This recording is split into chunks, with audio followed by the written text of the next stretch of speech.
Well, let's begin. So we're on Daf Yud Amud Aleph. We're on page 10a, and yesterday we went through a whole discussion of the secular calendar, which was basically what we discussed was the Julian calendar was changed into the Gregorian calendar, if I'm not mistaken, and the reason for that change was because they realized they were 11 minutes off.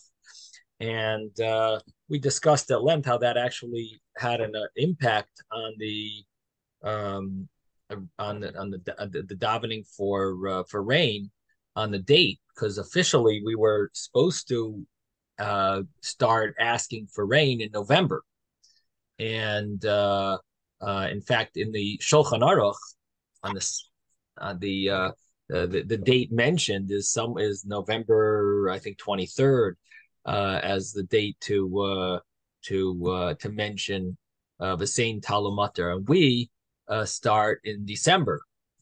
And so we explained at length yesterday that the reason for that discrepancy is because in the year 1582 they changed the calendar, and that messed everything up because we follow the old calendar.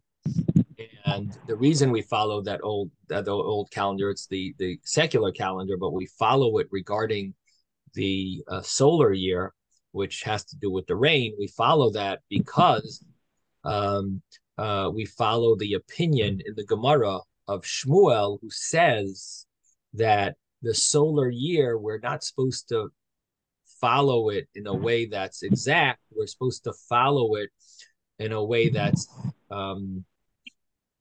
the approximate. In other words, we give the approximate amount of that calendar, which is it's approximately 365 days and 6 hours. And in other words, we round.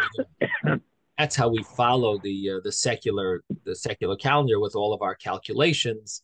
For example, the calculation of every 28 years, we follow it that way. Every 28 years is the sun is exactly in the same place where it was in the time of creation. We follow Shmuel with regard as well to when we ask for rain. We follow his opinion. When is the, when does the season really begin? The seasons we follow according to Shmuel, and based on that, the proper date to ask for rain is either December 4th at night, which is today, or tomorrow, December 5th at night, which means tomorrow night. And because it's a leap year, it's the 60th day after the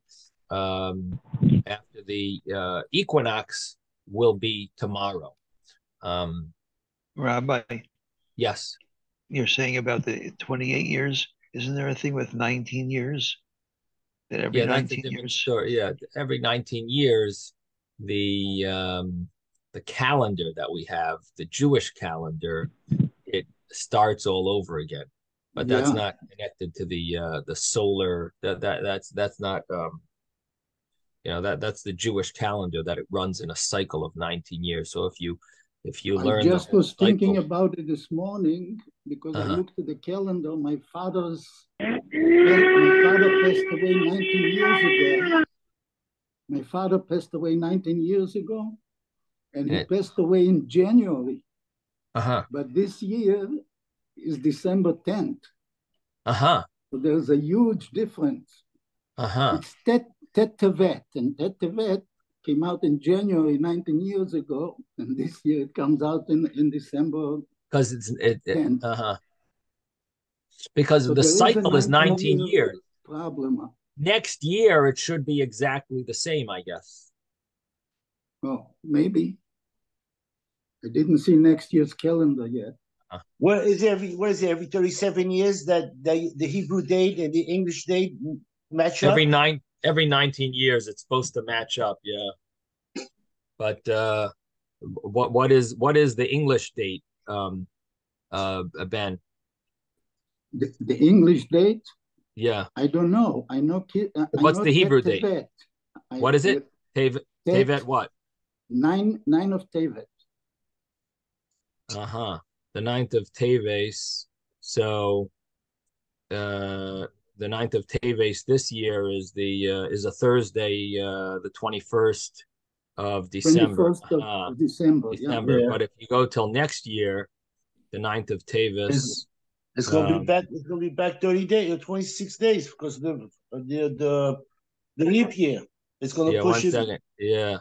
The 9th of Teves will be January 9th. Yeah, my father passed away in January. I don't remember the day, but so that's it. So next year it's going to be exact. Yeah. Okay, Mordechai. Yes. Yeah, the 19-year cycle. The only thing that's common with every 19-year cycle, but besides that, when you get to the end of the cycle, the English date and the Hebrew date coincide, or at least or maybe off by one, is the pattern of the years, namely two regular 1 leap, two regular 1 leap, regular leap, two regular 1 leap, two regular two regular. Oh, to one Mordechai, regular by now leap. I don't know what you're trying to say. However, beyond that, what the years look like in one 19-year cycle can look totally different from what they can look like in another 19-year cycle, other than the pattern of regular years and leap years. Right. In other words, not everything is exactly the same. The days of the week are not the same. Right. Days of the week are not the same. Correct. Okay. Yes, David. I was going to say just the opposite. I thought it was the days of the week all match up. No.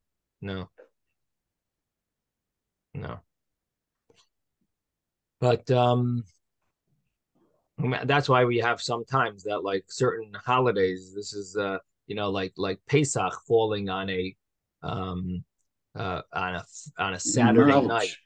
On a Saturday night, like that's a very strange or complicated occurrence. They have sfarim, they have books to tell you about different halachas because it's a very complicated halacha when Pesach falls on a Saturday night, and that occurrence we had it a few times, but then it takes 25 years or 50 years before it happens again. So it's not within the 19 years. You can see from there that the 19-year cycle doesn't show the same days of the week. And somebody also told me that this year we read the regular Haftorah from Miketz because it's not Hanukkah, which is very rare. And somebody told me that it's not going to happen for like another 20 years. They read the regular Haftorah. Why? Why do we read the regular Haftorah? Because it falls. Because usually Shabbos Miketz is Hanukkah, but on rare occasions it's not. Like this year. Oh, I see. Very nice. Okay, very interesting. So anyway, bottom line is we were discussing at length this situation of the 60 days after the equinox, and that's when we asked for rain. I did want to just touch base about discuss the issue that's discussed among the commentaries, and that is the fact that not every land is the same. And there was a big shaila that was asked years ago, centuries ago, regarding Brazil. Shaila was asked over there. The claim at that time was that they need rain in the summer, and if it rained in the winter, it would be bad for them. So when are they supposed to be asking for rain? So again, if you think about our Gemara said that there's Israel and then there's Bavel. And the understanding of our Gemara was, the understanding of learning our Gemara was that all other countries follow Bavel, follow Babylon. And we basically ask for rain like you're in America. We ask for rain on either December 4th or December 5th, depending if the next year is a leap year.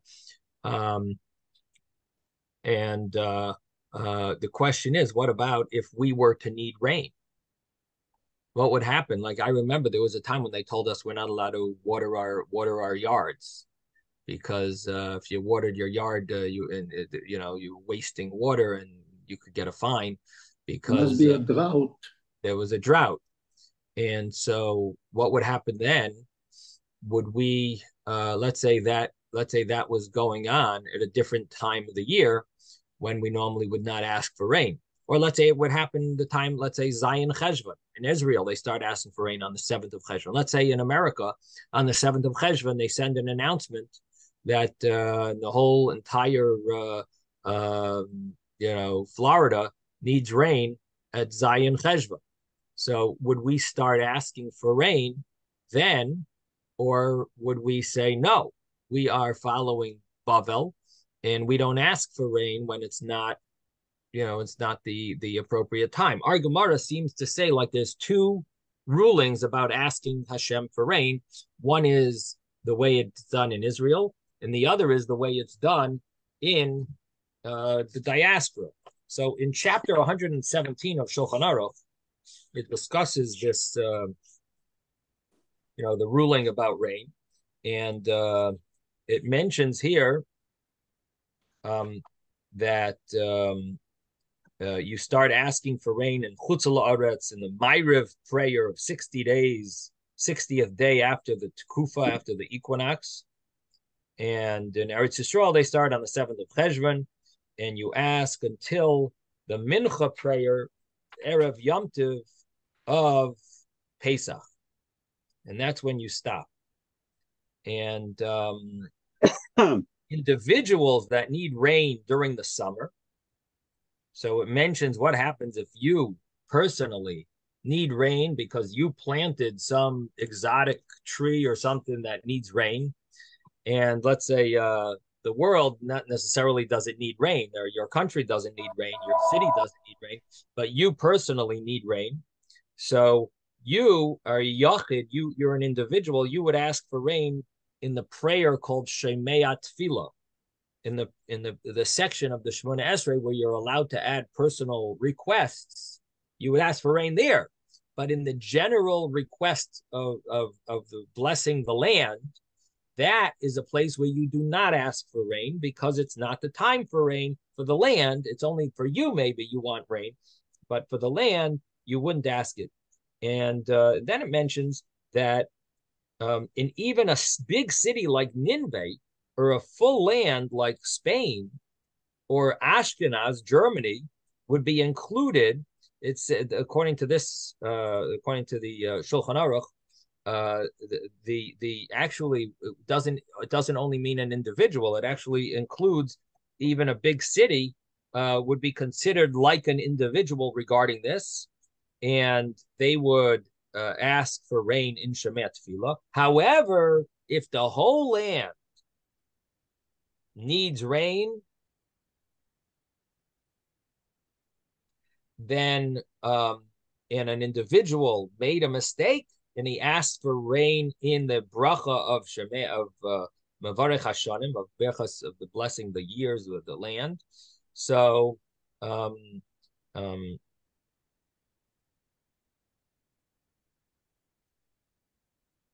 he would not have to go back, but if he wants, he could add an extra prayer to sort of like correct it. So preferably, we do not tell him to switch the custom of asking for rain the same way it's done in Babylonia, and that's it. That's when you ask for rain. And if an individual or even a big country, even a country, if they need rain on a different time, then they're considered like individuals, and they ask for rain in Shemei Tefillah in a different place of the Shemona Esrei where you're allowed to interrupt. but you would not ask for rain in Mevarich and the Birchas Hashanim. But if you made a mistake, basically there are opinions that you can rely on that you could recite. You don't have to repeat the Shemona Esrei unless you want to. You could do another Shemona Esrei just to make up for it because it is the debate among the rabbis.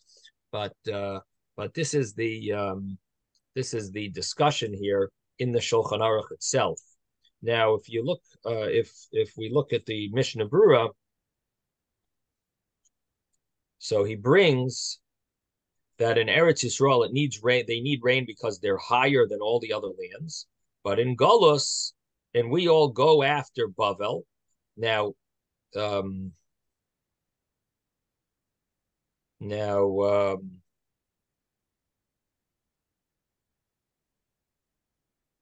he brings down that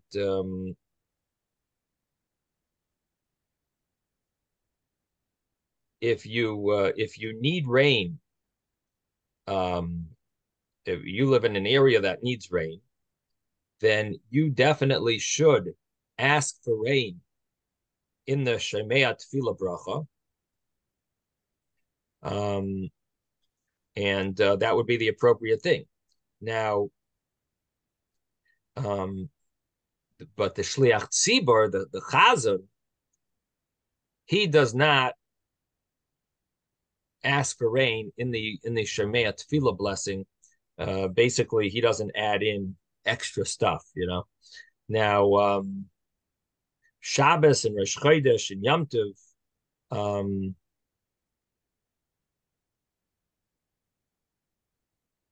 it seems like they had different additions that they would add, so they could say they could add different prayers for rain. So, what happens if a person is in the middle of Shemona Esrei? So he said the same Talmud, he asked for rain, and his country needs rain. But the thing is, it's not the time to ask for rain. But in his country, they need rain, or in his personal life, they need rain. So, well, actually, let me take that back. In his country, they need rain, and he asked for rain in the bracha of Mevarech Hashanim. But it's really not the time for rain now. It's not yet December 4th. So the thing is, if he finished the Shemona Esrei, he doesn't have to repeat, or he could repeat it and do a Tfilas Nedava, an additional Shemona Esrei. But if he didn't finish, he should just finish his Shemona Esrei, and we don't tell him to go back. That's interesting. We don't tell him to go back in the middle of Shemona Esrei and correct it.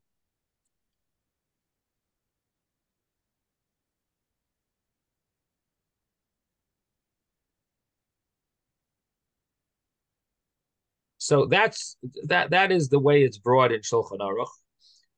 There is one other issue, but I think, David, did you have a question? Yeah. You're talking about Shomei Tefillah, you're putting in an individual bracha for a circumstance. Request. Yeah. So what if the circumstances are totally the opposite, which means to say that your area, your state is having too much rain and it's like flooding. So in the general bracha, you're asking for rain, and in your individual situation in your area of the country, you're getting too much rain. So what do you do then? Right.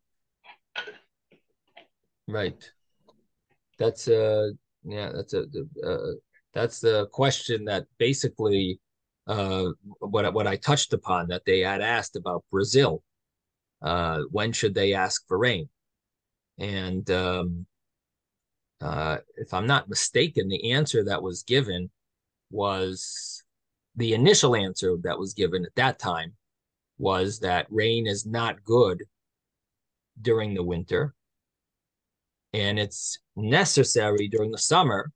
So the answer that was given was they should not ask for rain at all the whole year, because they can't ask for it when it's bad for them, and they can't ask for it when it's good for them because it's not the appropriate time. And but they could ask for it in Shemat Tefillah when they need to. They could include it in their personal additional requests. So in my circumstance, it's not seasonal. It's just this particular time the country is getting too much rain at that particular year. Right.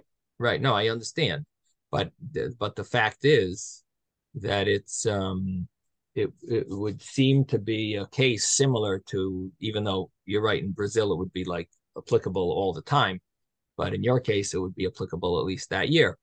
The thing is, now if it's really an individual, so obviously the individual should have in mind the country, not just himself. You know what I mean? So for the country they need rain, but it's just individual, he doesn't need rain, but still davening for the country, the prices, of everything.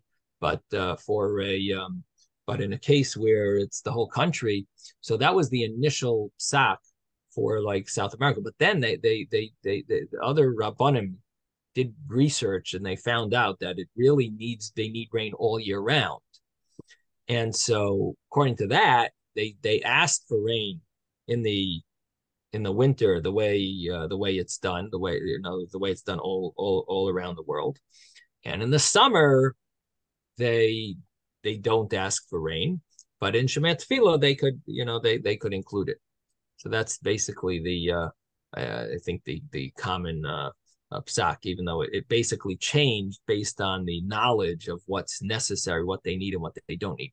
Now, the interesting question that is asked, this touches upon what Ezra brought up yesterday, and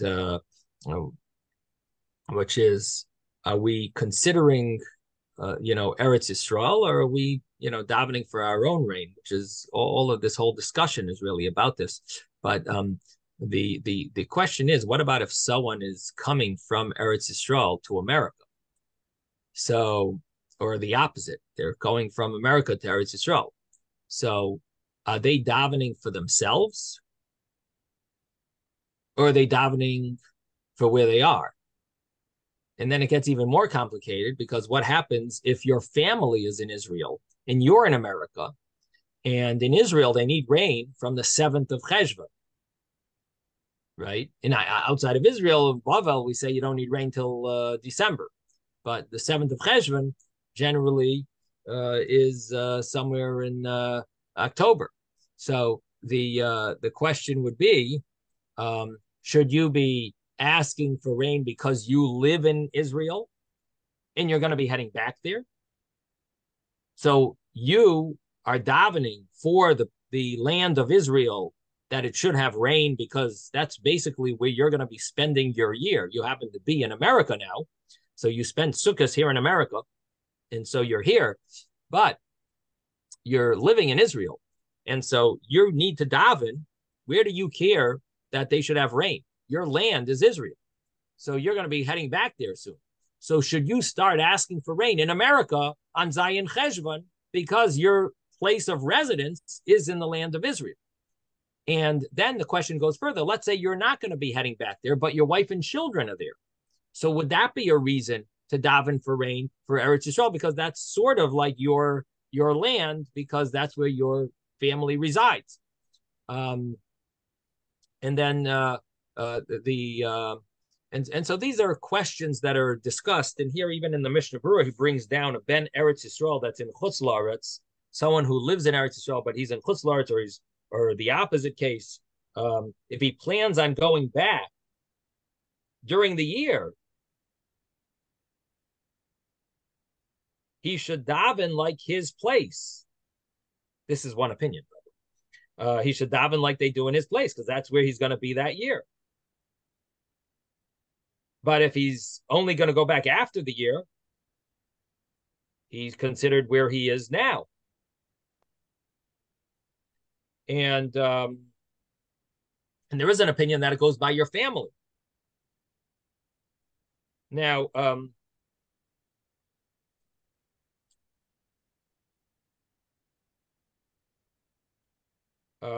the common opinion is that that's not the way we do it. We basically follow where we are. Common opinion, the common halacha, the accepted halacha is that depends where you are.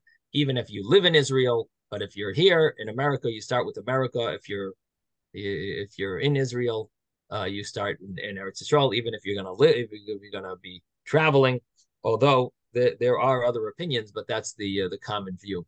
So this is, these are the big discussions in halacha about the Gemara, about the Mishnah and Gemara that we learned. Yes, David. This sounds very similar. I don't know how to the situation if a person goes to Eretz Yisrael for Pesach or for Yontif. Should he hold by 2 days of Yontif or 1 day of the Yontif? And it depends on where your family is and if you're, you know what I'm saying?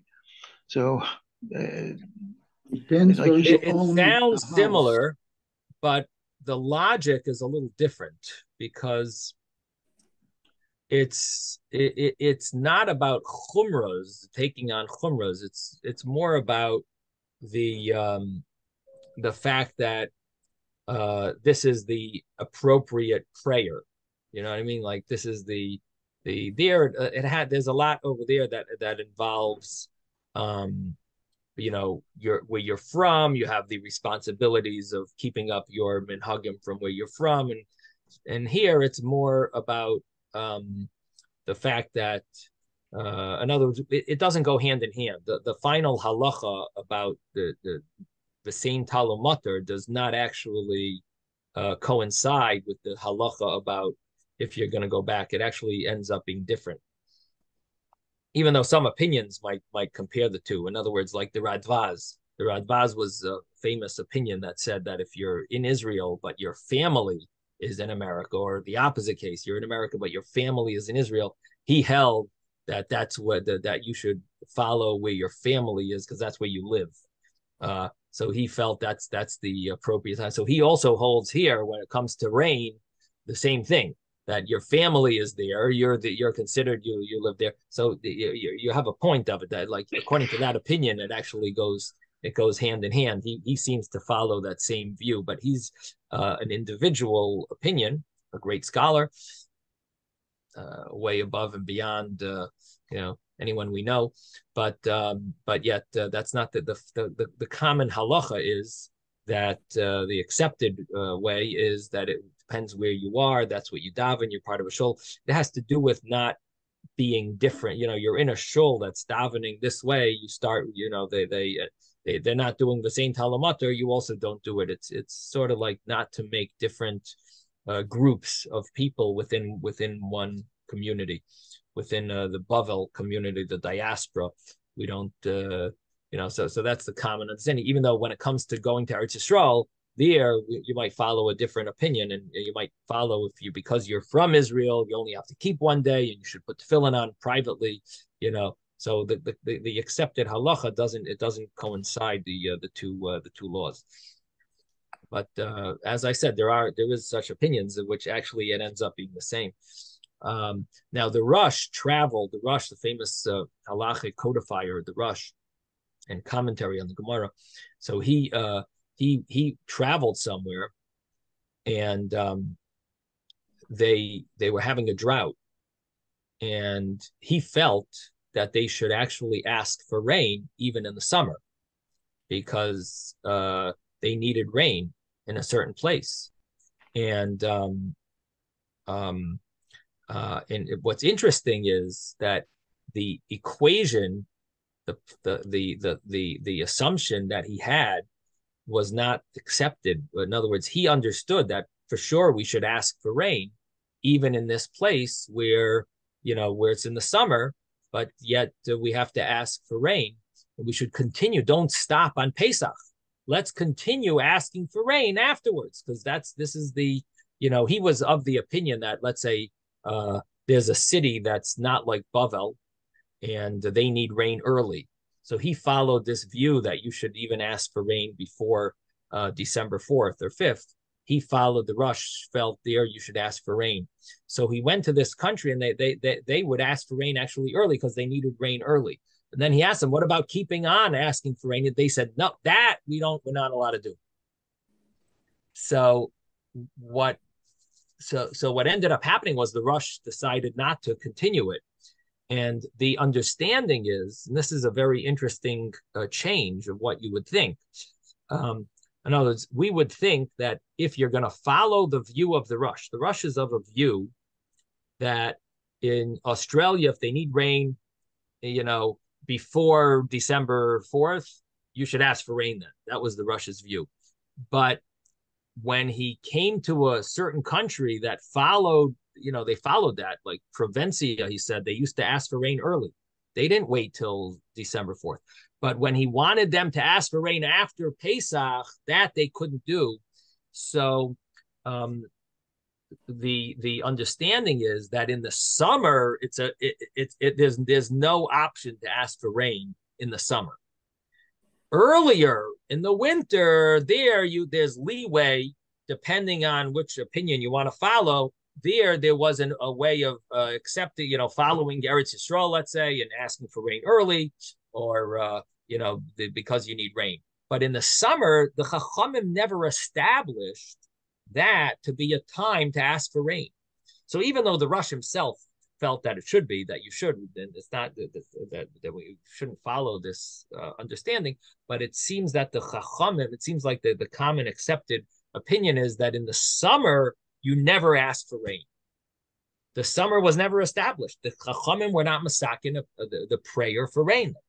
During the winter, there's leeway. Okay, there you need rain. So some opinions would say you could ask for rain early, and in the bracha of Berachah Hashanim, we don't paskin that way. We hold you ask it for in Shemat Tefillah, you need rain early, but there is an option to ask for rain in the bracha of Baruch Aleinu. Now, what happens if a person made a mistake in the summer and asked for rain in a place where they really need rain? There, you could follow the Rush. The Rush held that even there you could ask for rain. So there is such a view, and in Shulchan Aruch it's paskin that you don't have to repeat Shemona Esrei. You can say a Tfilas Nedava. You can do an extra gift Shemona Esrei, but you could follow the Rush. But again, the Rush there is that opinion is a view you could rely on. It's definitely not it's not a commonly accepted view. But to start early before, to start early and to ask for rain at a different time than December 4th, that there's even more room to allow. It's not the accepted view, so you shouldn't do it, but there is room to allow. There's more room to allow it. And so this is the discussion based on our Gemara of asking for rain. And I will just mention one more halacha, and that is that if a person goes to Israel before December 4th, and they start asking, they go to Israel, and in Israel it was already Zayin Chej when you ask for rain.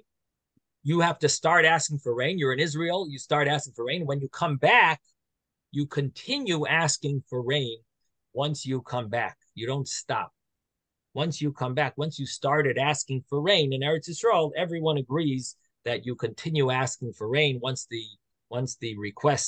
started asking, you continue. But to start asking for rain in America, even if you live in Israel, that, as I mentioned, is not the accepted opinion. The accepted opinion is you do the way where you are, and that would be the halacha. That would be the way to follow. Why is it? The question is, so why is it that there is this difference between Eretz Yisrael and Chutz La'aretz, and everyone follows the land of Bavel? And outside of Israel, we all follow Bavel. Our Gemara said Bavel is unique, that it has a lot of water that drips down into Bavel, and they don't need the rain. They don't, so early. What about all the other countries? Why should we all follow Bavel? So the Rush uses this as a claim. He says, I understand that when it comes to be an argument between the Talmud Bavli and the Talmud Yerushalmi, when there's an argument between the Babylonian Talmud, the Jerusalem Talmud, then I understand you follow Bavel. Yeah, that's how we follow. This is a serious minhag or halacha, or we follow the halacha of Bavel, of Babylonia. But when it comes to an issue of nature, why should you follow Bavel? What is the reason? Why would we follow Bavel if if other countries are not that way. In Germany, they needed rain much earlier. They needed rain at different times. Why would they follow Bavel just because the Chachamim were in Bavel at a certain time? That doesn't mean that the whole world has to follow that. So this is a strong question. One of the there is an answer that's given. It's not a well-known answer, but there is an answer that's given that it has to do with the fact that the Chachamim did not want there to be different groups, agudois, not to have different minhagim, different. Everyone should be conformed. So when it came to, and this is very interesting, when it came to the actual date of when to start asking for rain, here we seem to have an argument between Eretz Yisrael and Bavel. Eretz Yisrael said we have to follow the Jewish calendar. Eretz Yisrael, and what do you mean? We're going to follow the secular calendar, the Goyish calendar? We follow Zion Cheshvan, the Jewish date. That's what we're following. What do you mean? It's the seasons of the year, or the solar. It's the solar seasons. Doesn't matter. We follow the Jewish calendar. We're starting on Zion Cheshvan. That's the way it was in Eretz Yisrael. In Bavel, they argued. They said, no, this is the solar year. We have to follow the solar calendar. And that's why in Bavel, they don't follow a Hebrew date. We follow a secular date. It follows the 60 days after the equinox. And that would be based on the calculation is based on secular date. So that date is a secular it's a secular date, and that's how we follow. So we follow the way it was, the opinion of at least outside of Israel, we follow the Bavel date, which is the secular date.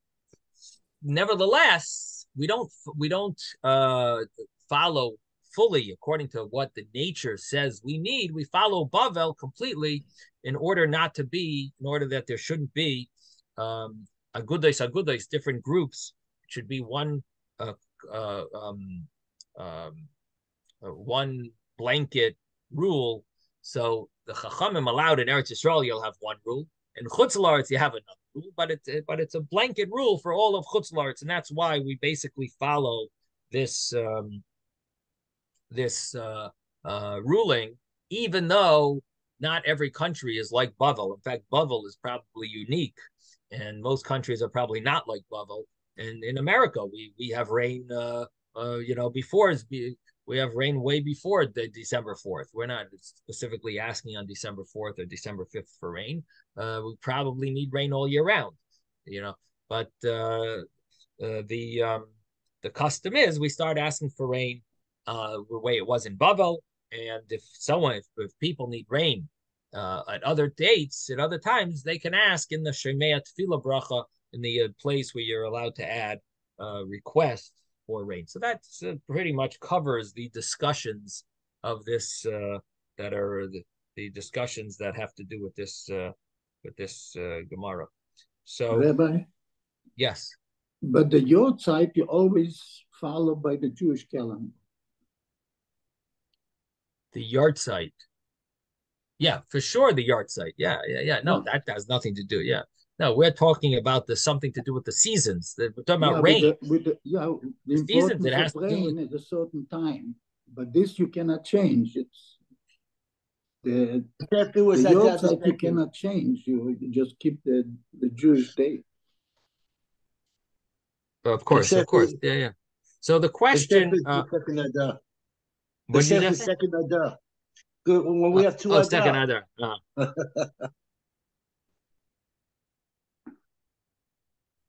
The question about the Australians saying the same Talmud Mutter.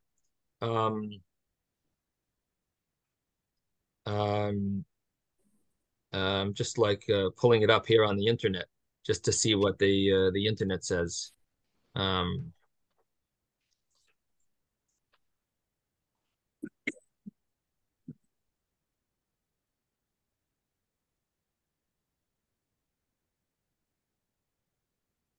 But I'm not seeing much over here. Well, I do see a discussion group, but that's not not a good source.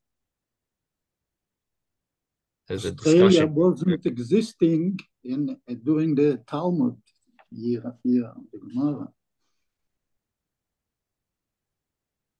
The practice is followed in all of Chutz La'aretz, even in places where rain is not season.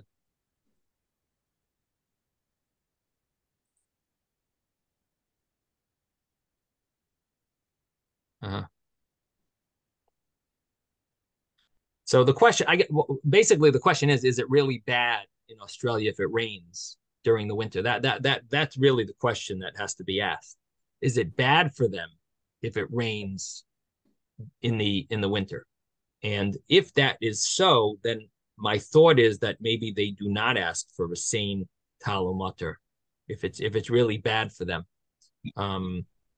But I have to look it up 100% before I say that's the halacha. I mean, I guess we don't have any Australians here. Huh?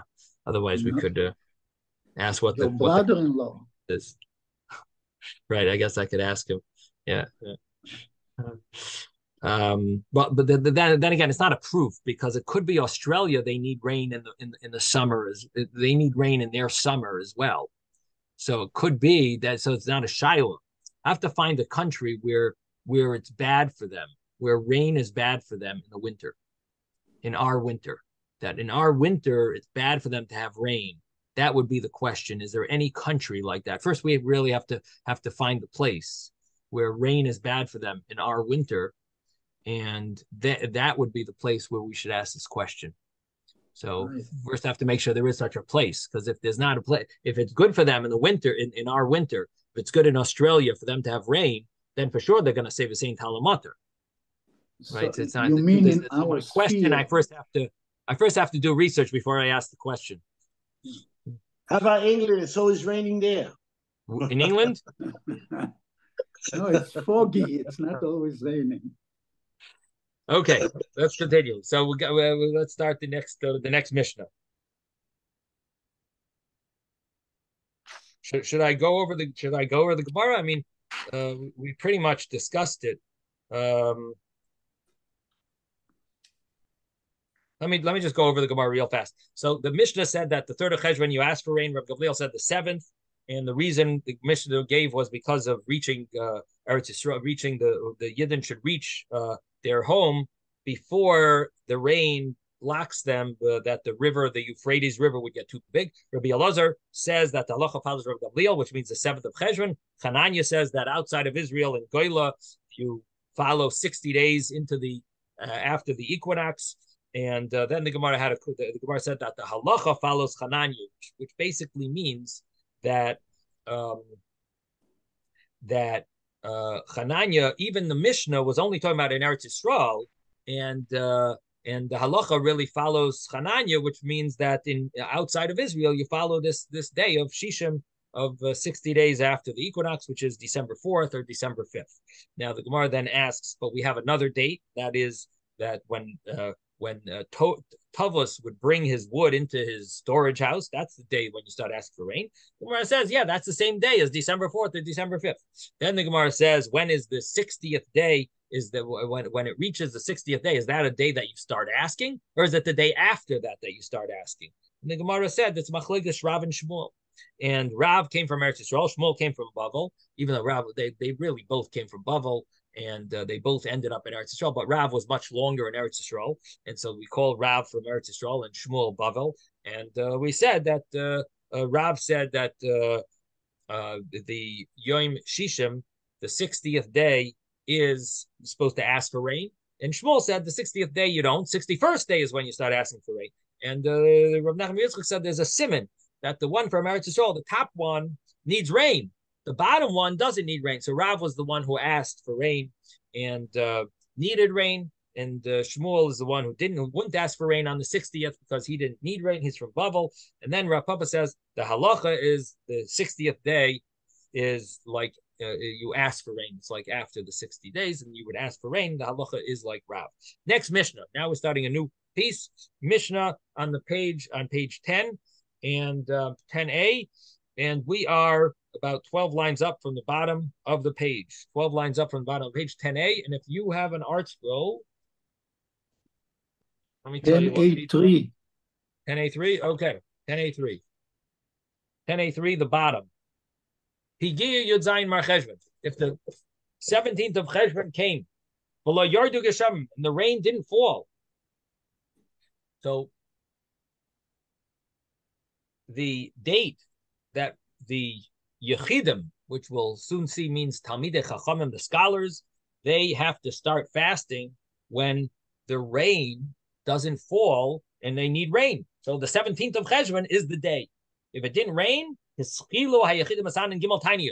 Yechidim, the individuals, which we're going to say means the Talmidei Chachamim, they start fasting a series of 3 fasts. They are allowed to eat from when it gets dark. They are allowed to eat at night. They're allowed to do work on the fast. They're allowed to wash themselves. And they're allowed to anoint themselves with oil. It was done in the olden days. And they can even wear leather shoes. And they can have marital relations. So why would we think not that way? Why would we think that if they're fasting, they wouldn't be allowed to wash themselves? What does washing have to do with fasting? Or they couldn't do work? Very good. Because we know on other fasts, certain fasts, we follow an Tisha B'Av. We follow a more strict rules. So here it's the Yechidim fast. These individuals, which are the scholars, they fast, but they do not have to follow all the stringencies that we have on Tisha B'Av or Yom Kippur. They just fast. So that is the date. The date is the 17th. And as we mentioned yesterday, and David brought it up that it was an earlier Gemara that we had learned that the 17th of Cheshvan is obviously the 3rd rain, according to this opinion. This Mishnah follows that view, that the 3rd, because the 3rd rain is the rain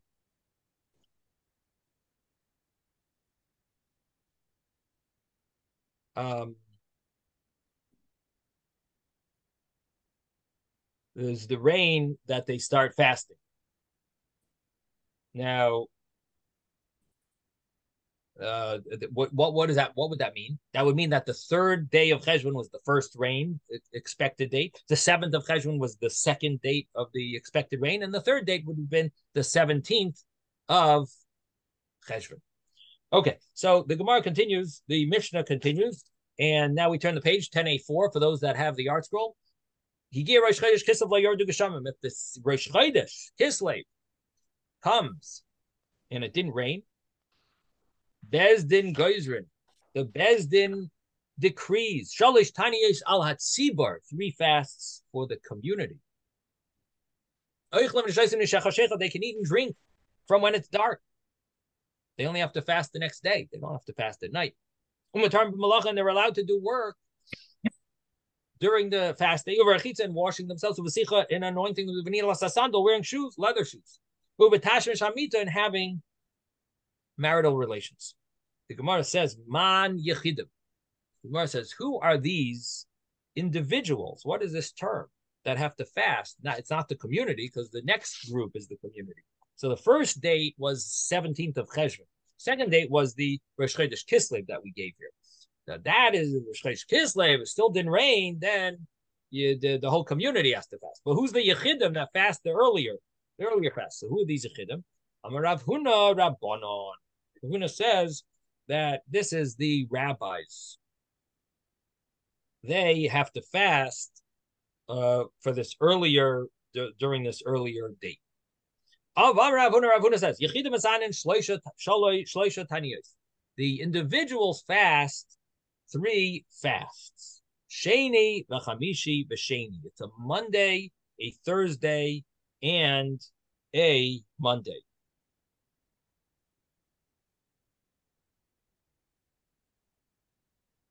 It's interesting because it's brought down. Why Monday, Thursday, Monday? Anyone have any thoughts? Why The Torah is brought out. The Torah Brazil. Uh-huh.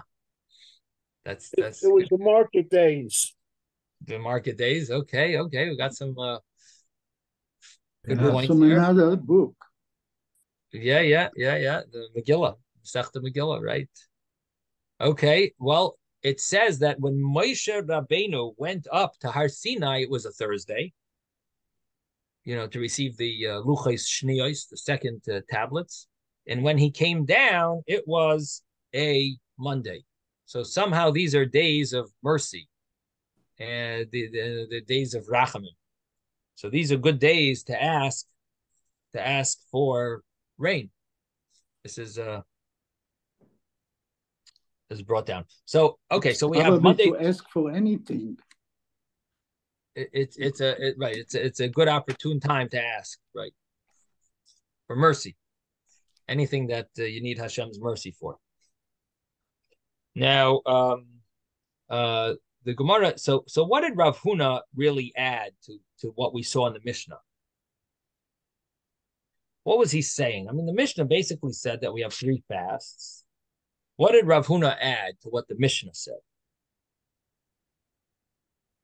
They fast 3 fasts. Anyone know what Rav Huna really told us? Why does the Gemara bring Rav Huna? What did he add to what the Mishnah said? Yechidim fast 3 fasts.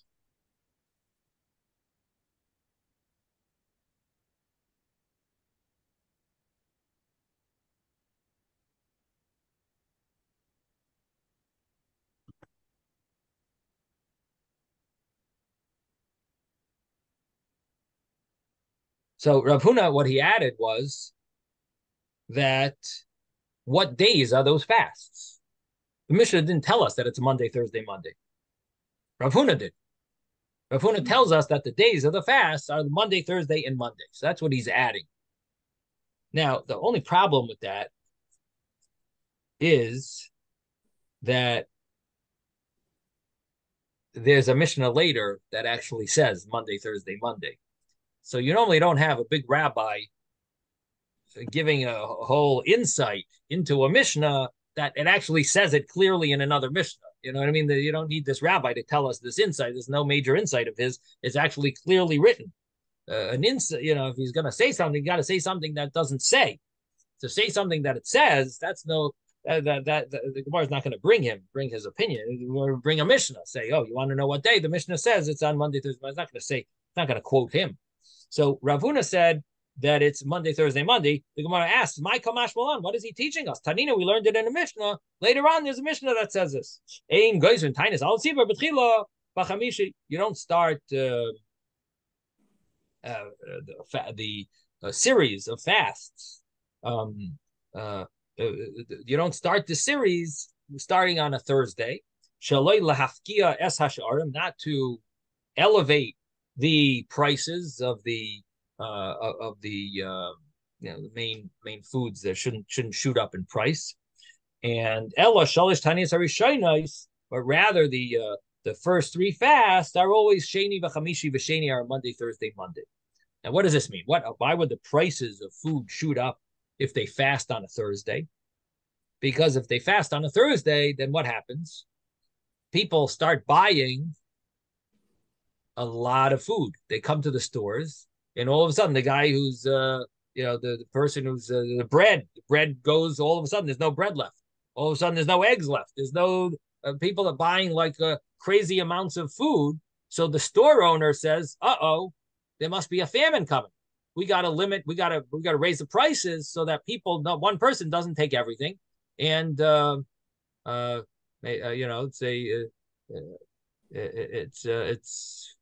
would be crazy. One person is going to take we got to higher the prices, and it's going to be a famine. We're not going to be able to have food. Otherwise, we're going to run out of food. So, what do you want to say, Ruvain?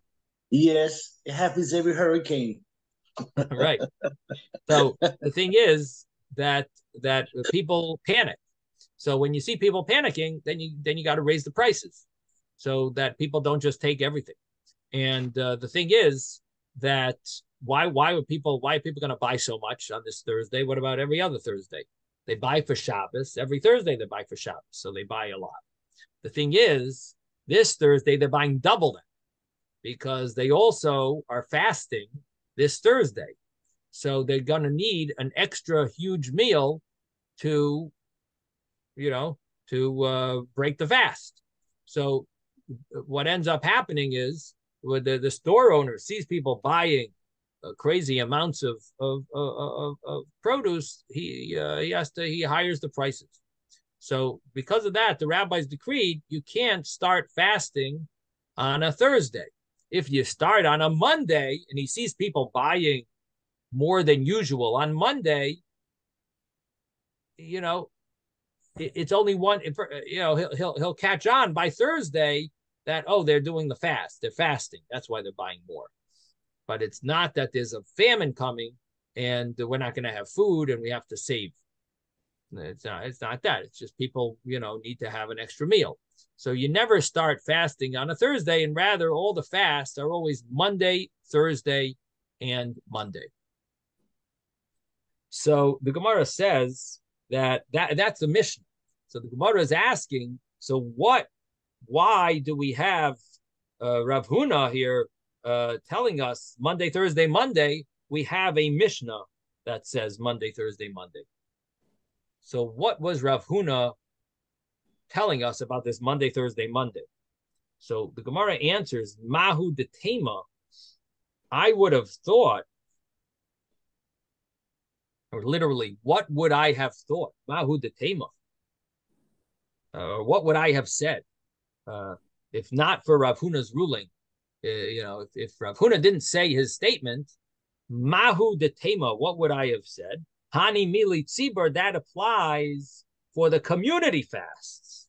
But aval yachid, but for the individual, meaning the rabbis, for the rabbis that are fasting, they're not making a major dent in the system, in the stores. And therefore, I wouldn't think that their fasts have to be specifically starting on a Monday. Their fast could start on a Thursday, maybe, I would think. Because how many people are we dealing with? These rabbis that are fasting? How many rabbis are there? So therefore, Kamash Malon, Rav Huna comes and lets us hear that really even the Yechidim, even the individuals, meaning the rabbis who are fasting, these fasts, they also have to follow. When they fast, they also follow the same rule that it starts on a Monday. It does not start on a Thursday, because still the store owners might start getting nervous, and basically that rule applies even for the Yechidim, and they have to. They also follow that rule. That's Rav Huna's statement. That's what Rav Huna added to us. Tanya nami hachi, we also have a brisa. When the Yechidim start fasting. In other words, the Mishnah didn't say clearly that it was talking about the individual. The Mishnah pretty much was talking about the community. It says, Ein Geyser Taanis al Hatzibur, talking about the community, really, the Mishnah. The Mishnah didn't clearly say that it's for, well, we have a brisa that says it clearly, and a brisa says when the Yechidim would fast, they would fast even the Yechidim, even the Sky, even the rabbis, they also would fast Monday, Thursday, Monday. It was not just when it was a big community thing, even when it was an individual. Okay, we're going to stop here. Sei gesund, everyone. Have a wonderful day. Thank you, Rabbi. Have a good day, everybody. You, Rabbi, have a great week.